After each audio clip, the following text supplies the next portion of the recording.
not necessarily quite worked out, or an Ulrich da Costa who possibly dominated that French league, but not necessarily. So maybe the overall standard of the French league might improve as a result of this. And if I've read somewhere that Morgan Escaré could be going back to the French league, I'm not sure how true or not that is. But a player like that, and Pellicier's played most of the season in the domestic competition, that's only going to make the other players around them better. No, it's really exciting times, and I think just one final congratulations, and enjoy this and celebrate this win long and hard. I'm sure you will be doing that, James. I haven't stopped celebrating yet, really. It's I think I've gone through my whole wardrobe of the club shop need to send me more merchandise. I've run out of Catalan Dragons shirts to wear before I do a load of washing, but it's good and it's interesting to see, and hopefully, however grumpy, and I only saw like one or two negative tweets from Warrington fans, kind of one guy saying that it was about the RFL had fixed it and all this kind of, and that's fine. You've just lost a cup final, but yeah. I hope that even at some point in the future that those guys can maybe think, actually, in years to come, it will have been the best result for the sport. No club has ever been a bigger fan of the Catalan Dragons other than the Warrington Wolves. I remember being sat there amongst a lot of Catalans for a day back in 2007 at the semi-final. I also remember being sat there only a few weeks ago at Bolton and being one of many... looking at a lot of Warrington fans cheering vociferously for the Catalan side in that first semi-final. I hope we go back to being everyone's favourite second team ahead of Toronto, because I've got the feeling that in recent times that we've become a bit of someone to give a bit of abuse to, whereas everyone seems to love Toronto as their second team. So hopefully this now will mean that everyone loves the Dragons again. Yeah, brilliant. I think that's a nice point to end on, James. Thank you very much for joining us and reliving that famous day with us from a Catalan point of view. Thank you very much. You're very welcome. Thank you for having me. Okay, so that was James. That was great to get a Catalan-centric perspective on things. Obviously, even though he isn't of French descent, he clearly is very passionate about the club he supports, and you could feel kind of that the way he watched the game was slightly different to the way I watched the game as a neutral. So let's see how some other people, neutral and otherwise, watched the game. Alan, do you want to give us the first fan review, which was from Tom? It was. So Tom says, had a lovely weekend watching as a neutral. Catalan were by far the dominant team, much to my surprise. Since 2015, I've been hoping someone loses 51-0, but I'll wait until next year. You might be waiting a little while. Kevin Brown was a myth all game. We'll be better off going to win the championship with Widnes next year. Already booked for next year. I presume that's Tom, not Kevin booking with Widnes, but. But yeah, no. I think we'll talk about the neutral experience in a bit. But yeah, it was a good weekend. Mark Butler said, "Bonnet de douche, probably as loose a game as you can get in a final without one side getting a kick in, but that's what made it interesting. Thrilled that Catalans won. There's bound to be hand-wringing about the attendance, but the opportunity this provides for the game in France is a much bigger deal than that. I hope that becomes a focus for the game." So Tom Eckley says, no complaints about the result. Better team won on the day, though frustrating to lose because of a failure to do the basics. Still, at least we can take away that Warrington make the best Catalan fans. Paul O'Brien, POB 1976, said, another great day at Wembley watching Wire get beat. Was great to meet up with some more of the Super League pod gang before heading into the stadium. Great start from Catalans, but you always knew that Wire would come back. Wire looked like they were going to pinch it in the last 10, but somehow Catalan held out. Well done, Catalan. Also, well done to Wade Deacon, Year 7s from Widnes for winning the curtain raiser. Yeah, one young lad got a hat-trick, didn't he? Rangy Young, was he the fullback? Well, he had number one on his back, but I don't know whether he was fullback or not. But yeah, no, it was classic kind of that age group, wasn't it? Give it to the big tall lad, and we'll see how he goes. Well, but there was no shortage of skill from the big tall lad as well. But he was really good in that final. Okay, who's next? So Kevin Brown's been in touch. I presume this was after he'd got over his slight disappointment. He says, "Well, the lying bastards! They told me I'd win when I came here." So yeah, it helps if you hit the man with the ball rather than the turf. But there you go.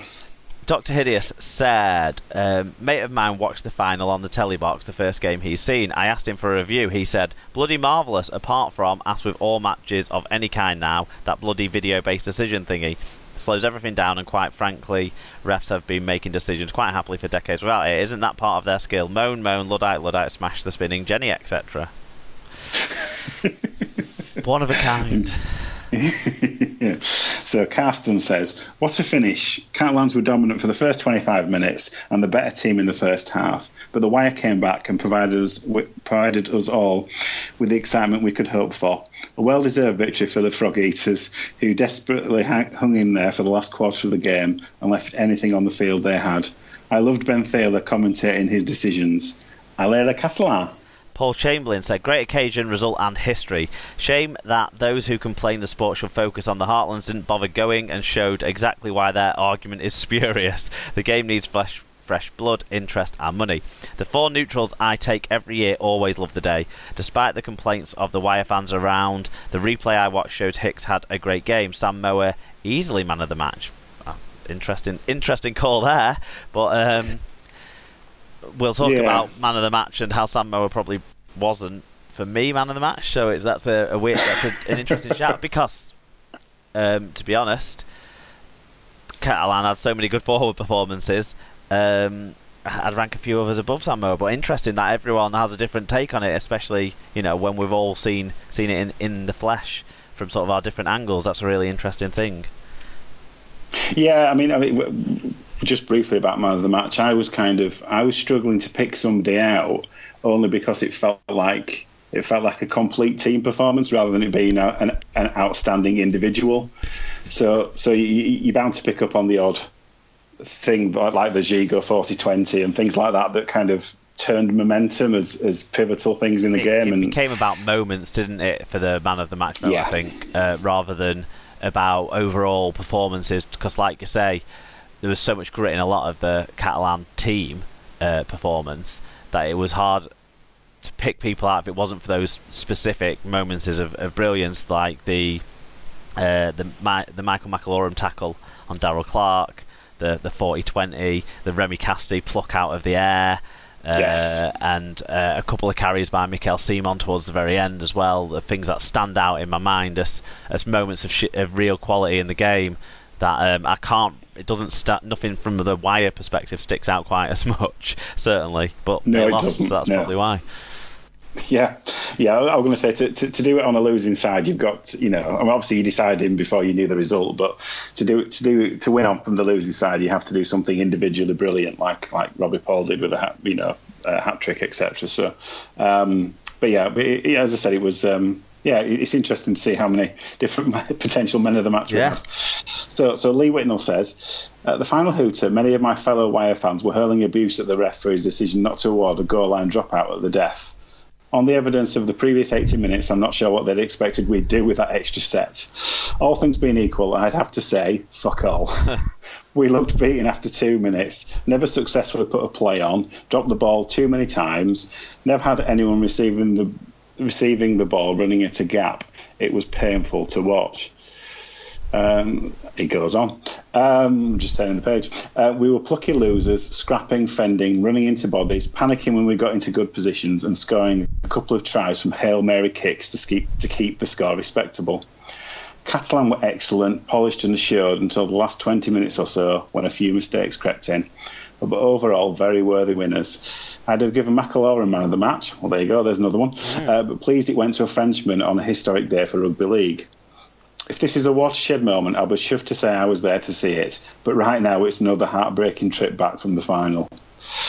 Yeah, I can see that from a fan's perspective. It might take a while to get the broader perspective on it.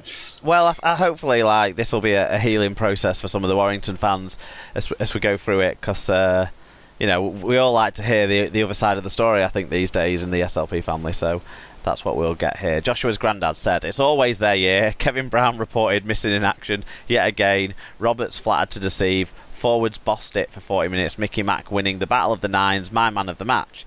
Gigo was a hero, 1 play, 0 next. Think him and Yaha need nets when catching. Final had everything except for black and white ribbons on the cup. Yes, Papa. Yeah, but come on. He had two That time it was. I'm gonna say. Yeah. So Rich Wilkinson says, a great win for the Dragons, much deserved and great for the game.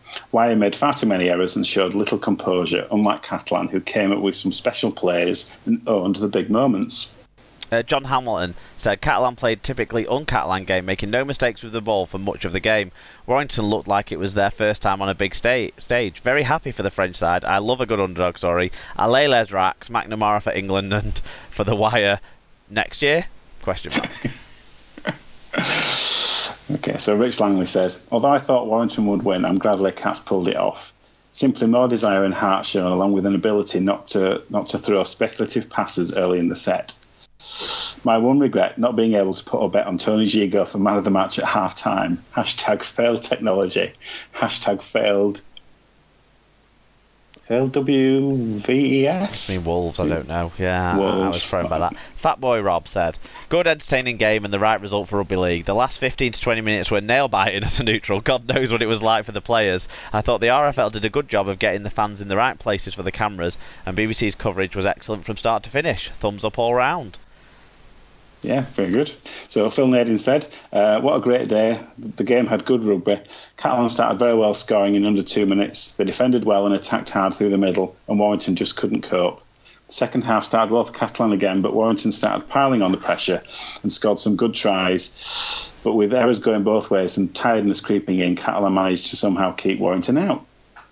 Sarah said, Catalan scored, then Warrington began playing panic rugby. It was crazy, daft offloads and silly passes. They could have scored 4 or 5 in the first half with a bit of composure. I thought at one point Murdoch Masilla was going to be the game changer, but no, it continued as it had begun. Indeed. And finally, David Lawrenson says, marvellous. It began to restore some of the faith back into the game, and then I started reading the almost xenophobic rants on social media. You never worry about social media too much. I genuinely hope the powers that be can elevate the sport above the loud minority of flat earthers who just simply don't get it. P.S. Even when I'm happy, I'm whinging. Hashtag grumpy old man. It's not old. It's just grumpy. Just grumpy. Excellent. Wide range of views touching on all the things. I didn't see any sort of anti-French, I'm guessing, rants, to be honest, at the end of the game on social media. All I saw is congratulations and felicitations and all of those things. And I follow the right people. I thought it was a game that had kind of everything. It lacked in pure quality at times because of every kick that went up was a lottery. It did seem like that was the main way for both teams to be getting their chances, because people were struggling maybe under the pressure or in the different setting. I'm not sure what it was, but certainly all the guys out there kind of had issues with the kicks, and I think in the end it was the right result. It was the team that won more collisions over the 80 minutes that won the game. So that's my brief summing up of it. Well done to Catalan for that. What did you sort of make of it then? I thought that I thought 6 points was an unfair reflection. I thought they were by far the better team. There probably wouldn't be a single Wire player that I would have swapped for a Catalan player if you look at on a because obviously in the preview last week you went on a kind of position by position kind of and you were up and down about some players slightly better than these and it did kind of balance out when you thought about it in the round, but I don't think there was a single player that I would have put in from Wire that I would displace a Catalan player. Because I'd probably say Yaha probably had. Yeah, I was going to say Lynham over Yaha, apart from Lynham's hilarious trying to slide in from 12 metres out. I don't quite know how wet he thought it was. But, but yeah, no, I mean, again, the sprinklers could only do so much, Tom. I'm going to say, they're only on for a minute. I think people have said McIlroy outplayed Clark. I think he kept him in his box other than a couple of occasions, and then he scrambled and got back, didn't he, for that half break that Clark had made. Obviously, Drinkwater had a couple of errors getting towards the end of the game, but I think early on he controlled it. Completing 19 out of 19 sets in the first half to Catalan. Yeah, exactly. Their only mistakes came almost unheard of.